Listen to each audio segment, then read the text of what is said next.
Hello friends, कैसे हैं आप लोग।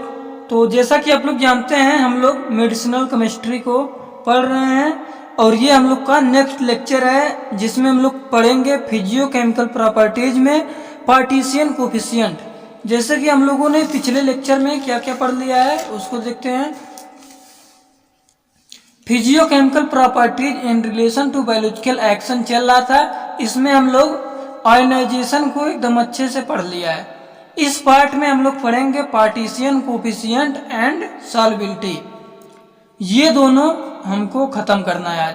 तो वीडियो बहुत ही इंपॉर्टेंट है, तो आप लोग वीडियो को पूरा देखिएगा। इसमें कहीं भी कोई भी कंफ्यूजन आए तुरंत पूछिएगा आप लोग। तो चलिए स्टार्ट करते हैं। Partisan coefficient. पार्टीशियन कोफिशिएंट जो है फिजियोकेमिकल प्रॉपर्टीज की सेकेंड पार्ट है। फिजियोकेमिकल प्रॉपर्टीज हमारा क्या होता है उसको मैंने बता दिया था। किसी भी मेडिसिनल केमिस्ट्री में अगर किसी भी ड्रग का स्टडी करते हैं हम, तो जो फिजिकल और केमिकल प्रॉपर्टी होता है उसका, उसी को बोलते हैं फिजियोकेमिकल प्रॉपर्टीज। मैं इसको दो पार्ट में डिवाइड करके बताया था। फिजियोकेमिकल प्रॉपर्टी टू टाइप में होता है।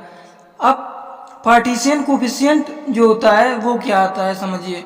देखिए, पार्टीशियन कोफिशिएंट जो होता है डिसाइडेड किया जाता है हाइड्रोफिलिक और लाइपोफिलिक नेचर के कोई भी ड्रग या मेडिसिन होता है। जो इसको डिफाइन हम कर सकते हैं, it can be define as the ratio of drug dissolve into water.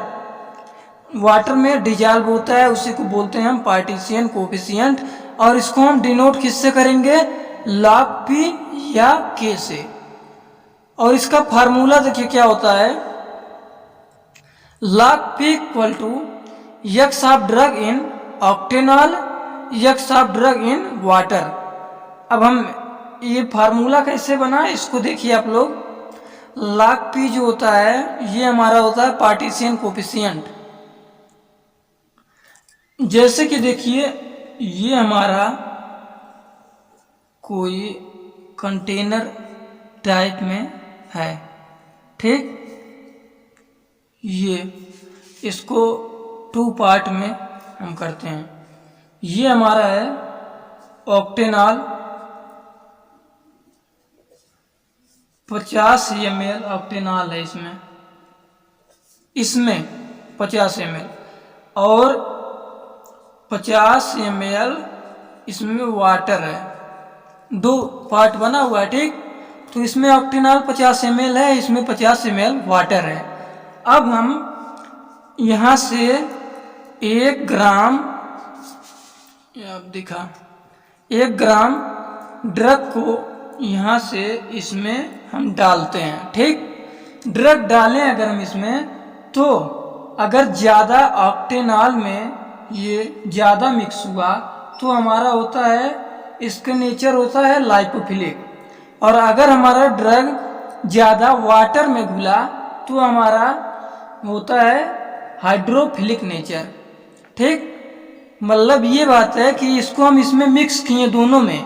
ज़्यादा अगर ऑक्टेनॉल में मिक्स हुआ, ऑक्टेनॉल में ज़्यादा मिक्स हुआ तो हमारा लाइपोफिलिक नेचर होगा।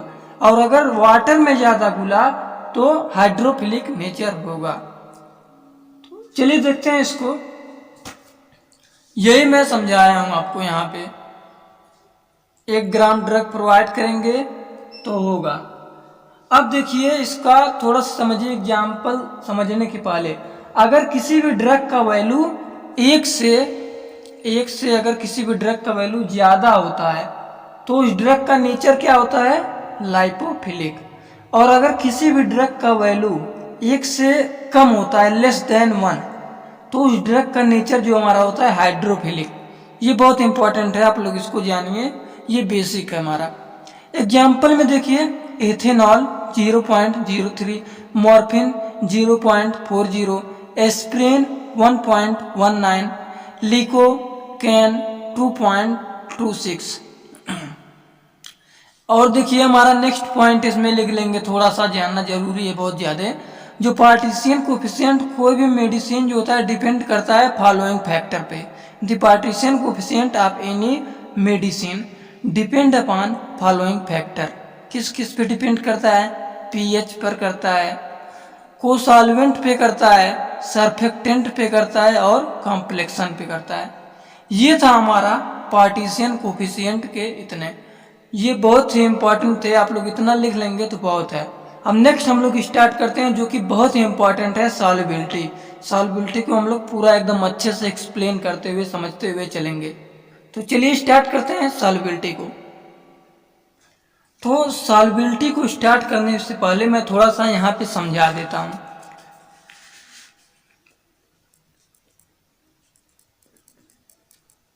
सॉल्युबिलिटी हमारा होता क्या है, जैसे कि ये कोई हमारा देखिए सॉल्यूट है, ठीक, और सॉल्यूट ही हमारा है। अब इसमें हम यहाँ पे हमारा सॉल्वेंट है, सॉल्वेंट, ठीक। जब हमारा सॉल्यूट सॉल्वेंट में मिक्स होता है तो वो उसको बोलते हैं हम सॉल्युबिलिटी, ठीक। जब सॉल्यूट हमारा सॉल्वेंट में मिक्स होता है तो हम उसको बोलते हैं सॉल्युबिलिटी। और जब सॉल्यूट एंड सॉल्वेंट मिल जाते हैं तो हमारे क्या बनते हैं, सॉल्यूशन। जब सॉल्यूट एंड सॉल्वेंट मिल जाते हैं उसको हम बोलते हैं सॉल्यूशन। ये तो हम लोग 9-10 से ही पढ़ते हुए आ रहे हैं, ये तो सबको पता ही होगा। तो चलिए स्टार्ट करते हैं, सॉल्युबिलिटी को देखते हैं कैसे लिखेंगे, इसको डिफाइन कैसे करेंगे, और फिगर के साथ मैं बनाया हूँ। चलिए स्टार्ट करते हैं। देखिए सबसे पहले सॉल्युबिलिटी होता क्या है, solubility means the dissolvation of solid particle inside the solvent and form a saturated solution is called solubility, ठीक। सॉल्युबिलिटी को मोटा तौर पे आप लोग समझिए, सॉल्यूट के पार्टिकल सॉल्वेंट के अंदर समा जाना, उसी को बोलते हैं हम सॉल्युबिलिटी। और सॉल्यूट प्लस सॉल्वेंट मिलके सॉल्यूशन बनते हैं। The maximum amount of solute particle जो डिजॉल्व होते हैं 1000 ml पर ग्राम पे सॉल्वेंट के 100 ml ग्राम पर डिजॉल्व होते हैं, ये इसी को बोलते हैं हम solubility of drug eight given temperature. जो मैं आपको बताया हूँ उसको मैं यहाँ पे देखिए अच्छे से बनाया हुआ हूँ, तो आप लोग इसको एकदम अच्छे से बना लेना, ठीक। सॉल्यूट सॉल्वेंट में मिलेगा, सॉल्युबिलिटी होगा, और सॉल्यूट एंड सॉल्वेंट जब आपस में मिक्स होते हैं तो हमारा बनता है सॉल्यूशन। और देखिए हमारा जो है ये डिपेंड होता है on the nature of solute and solvent as well as temperature, pH and pressure, hydrophilic and lipophilic. Hydrophilic and lipophilic क्या होता है, मैं इसको अच्छे से अभी पिछले में ही बताया हूँ, पीछे ही पार्टीशन कोफिशिएंट में, उसको आप लोग लिख लीजिएगा, ठीक। अब हम लोग नेक्स्ट पढ़ेंगे टाइप ऑफ सॉल्युबिलिटी। ये बहुत ही इंपॉर्टेंट सॉल्युबिलिटी तो हम लोग पहले ही पढ़ चुके हैं physical pharmaceutics first third semester में ही, लेकिन इसमें हम थोड़ा सा अलग पढ़ेंगे, लेकिन सेम ही है, उसको भी आप लोग पढ़े हैं तो उसको भी अगर याद है तो उसको भी लिख सकते हैं, लेकिन इसको मैं इजी लैंग्वेज में अपने लैंग्वेज में बनाया हूँ, बहुत ही आसान है। तो टाइप ऑफ सॉल्युबिलिटी में फर्स्ट देखिए सॉल्वेंट के बेस पे, on the basis of solvent के बेस पे ये हमारा 2 टाइप में होता है, aqueous solubility, non aqueous solubility. अब समझिए एक्वस सॉल्युबिलिटी क्या होता है, नॉन एक्वस सॉल्युबिलिटी क्या होता है। एक्वस सॉल्युबिलिटी वो होता है जो हमारा वाटर में डिजॉल्व होता है, और नॉन एक्वस सॉल्युबिलिटी वो होता है जो हमारा वाटर के अलावा किसी भी सॉल्वेंट में डिजॉल्व हो। तो इसको हम कैसे लिखेंगे, तो चलिए देखते हैं। देखिए एक्वस सॉल्युबिलिटी जो मैंने बताया यहाँ पे लिखा हुआ है, when any solute particle is dissolve into water this is called aqueous solubility. और नॉन एक्वस सॉल्युबिलिटी क्या होता है, जो वाटर के अलावा किसी भी सॉल्वेंट में डिजॉल्व हो। When any solute particle is dissolve into other than water any other solvent this is called non aqueous solubility, ठीक। अब देखिए काइनेटिक के बेस पे ये हमारा होता है 2 टाइप में, इक्विलिब्रियम सॉल्युबिलिटी, काइनेटिक सॉल्युबिलिटी। अब इक्विलिब्रियम सॉल्युबिलिटी क्या होता है, काइनेटिक सॉल्युबिलिटी क्या होता है, ये दोनों को हम लोग को जानना है। तो स्टार्ट करते हैं इक्विलिब्रियम सॉल्युबिलिटी को। तो इक्विलिब्रियम सॉल्युबिलिटी हमारा क्या होता है, जब हम किसी भी सॉल्वेंट में सैचुरेटेड पॉइंट से ज़्यादा सॉल्यूट डालकर उसे डिजॉल्व करते हैं, वो अनडिजॉल्व सॉल्यूट और सैचुरेटेड सॉल्यूशन के बीच जो इक्विलिब्रियम पोजीशन बनता है उसको हम सॉल्युबिलिटी इक्विलिब्रियम कहते हैं। ठीक, मीन्स इसका मतलब क्या हुआ, जैसे हम देखिए, जैसे कि ये कोई हमारा ग्लास है, ठीक, इक्विलिब्रियम सॉल्युबिलिटी हमारा ये कहना क्या चाहता है, जैसे ये कोई ग्लास है, हम इसमें पानी भरा हुआ है, हम लोग शरबत बनाते हैं, ठीक, शरबत बनाते हैं तो इसमें हम चीनी डालते हैं, चीनी डाल के मिक्स करते हैं और बाद में लास्ट में थोड़ा बहुत नीचे हमारा चीनी बैठा रहता है, ठीक, तो नीचे चीनी बैठा रहे, शरबत भी बना रहे और नीचे थोड़ा बहुत चीनी भी बैठा रहे, यही होता है हमारा इक्विलिब्रियम सॉल्युबिलिटी, यही एग्जाम्पल है इसका। तो कैसे लिखेंगे इक्विलिब्रियम सॉल्युबिलिटी देखते हैं। When excess amount of solute is dissolved into the particle solvent, then after dissolution there is a equilibrium condition between undissolved solute to its saturated solution. This type solubility is called equilibrium solubility. अब next हम लोग को पढ़ना है kinetic solubility. Kinetic solubility में हम लोग देखते हैं, जैसे हमारा कोई ड्रग है स्ट्रांग एसिड या स्ट्रांग बेस के नेचर पे है, देखिए यहाँ पे सब कुछ बना हुआ है, मैं यही सब बोलूँगा, ठीक। तो हमारा कोई जो ड्रग है स्ट्रांग एसिड या स्ट्रांग बेस के नेचर का है, तो हम स्ट्रांग एसिड और स्ट्रांग बेस दोनों के वाटर में डिजॉल्व करेंगे तो ये पूरी तरह से डिजॉल्व हो जाएगा, ठीक। ये स्ट्रांग एसिड और स्ट्रांग बेस जो है इसको जब डिजॉल्व करेंगे तो ये पूरी तरह से डिजॉल्व हो जाएगा, मतलब इसमें सॉल्युबिलिटी की कोई प्रॉब्लम नहीं है। लेकिन जब कोई वीक एसिड ड्रग या वीक बेस ड्रग लेते हैं तो इन दोनों को हम वाटर में डिजॉल्व करने पर पूरी तरह से डिजॉल्व ये नहीं होते हैं। तो जब कोई वीक एसिड ड्रग लेते हैं तो उसमें नॉन एक्वस लेते हैं। नॉन एक्वस का मतलब क्या होता है, वाटर के अलावा कोई भी सॉल्वेंट, ठीक। एक्वस और नॉन एक्वस को अभी मैंने थोड़ी देर पहले डिस्कस किया हूँ।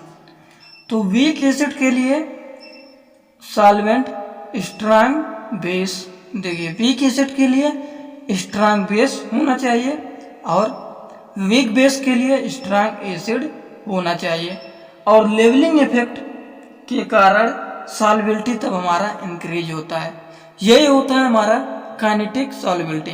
अब कैसे लिखेंगे हम इसको, जब वीक एसिड और वीक बेस ड्रग डिजॉल्व होता है इनटू नॉन एक्वस सॉल्वेंट में, जैसे कि स्ट्रांग बेस और स्ट्रांग एसिड, तब लेवलिंग इफेक्ट के कारण सॉल्युबिलिटी इंक्रीज होता है और इस टाइप की सॉल्युबिलिटी को काइनेटिक सॉल्युबिलिटी कहते हैं। एकदम इजी लैंग्वेज में मैं लिखा हूँ, when the weak acid and weak base drug is dissolve into non aqueous solvent such as strong base and strong acid, then due to levelling effect their solubility is increase and this type solubility is kinetic solubility. इसको हम express of solubility, express कैसे कराया जाता है इसको वो थोड़ा सा देख लीजिए। इतना आप लोग लिखना चाहते हैं लिख लीजिएगा, नहीं तो एकदम छोटा से लिखना चाहते हैं तो थोड़ा बहुत लिख लीजिए, नहीं तो मैं इसको एकदम अच्छे से समझाना चाहता हूँ आप लोग को। तो देखिए एक्सप्रेशन ऑफ सॉल्युबिलिटी में वेरी सॉल्युबल होता है, एकदम थोड़े से में ही सॉल्युबल हो जाता है। अब फ्रीली सॉल्युबल क्या होता है, किसी भी सॉल्यूट के पार्टिकल को घोलने के लिए सॉल्वेंट के 1 से 10 पार्टिकल होना चाहिए, तो वो हमारा होता है फ्रीली सॉल्युबल। और सॉल्युबल जो होता है किसी भी सॉल्यूट के पार्टिकल को घोलने के लिए सॉल्वेंट 10 से 30 पार्टिकल होना चाहिए, तो फ्रीली सॉल्युबल होता है। इस फ्रीली सॉल्युबल 30 से 100 होना चाहिए तो वो फ्रीली सॉल्युबल होता है। स्लाइटली 100 से 1000, वेरी स्लाइटली सॉल्युबल वो बहुत टाइम तक चलता रहता है तब जाके वो घुलता है, तो वो होता है वेरी स्लाइटली सॉल्युबल। और ये तो इनसॉल्युबल होता है, घुलता ही नहीं है, तो इनसॉल्युबल होता है। अब नेक्स्ट हम लोग सॉल्युबिलिटी में नेक्स्ट एंड लास्ट जानेंगे factor. Factor affecting of solubility. Factor affecting of solubility में temperature is directly proportional solubilising. जब हम इंक्रीज करते हैं टेम्परेचर को तब surface area of solvent is increase होता है। That why the solubility of any medicine of drug is increase.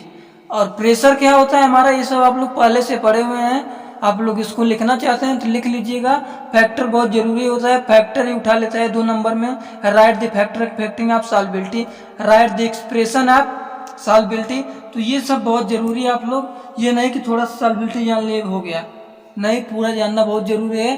तो चलिए वीडियो को ज़्यादा से ज़्यादा लाइक कीजिए, कमेंट कीजिए और अपने आल फ्रेंड के पास शेयर कीजिए। नेक्स्ट लेक्चर में मैं लेके आऊँगा, आप लोग को एकदम अच्छे से बताएंगे, वो वीडियो बहुत इंटरेस्टिंग होगा, आप लोग पूरा समझ जाएंगे अच्छे से। प्रोटीन बाइंडिंग चिलेशन जितना हो पाएगा इसके नेक्स्ट लेक्चर में मैं इसको ख़त्म करूँगा। अभी तक आयनाइजेशन, पार्टीशन, कोफिशिएंट, सॉल्युबिलिटी पढ़ चुके हैं। ठीक, चलिए, thanks for watching my video. Like, comment and share and subscribe this channel.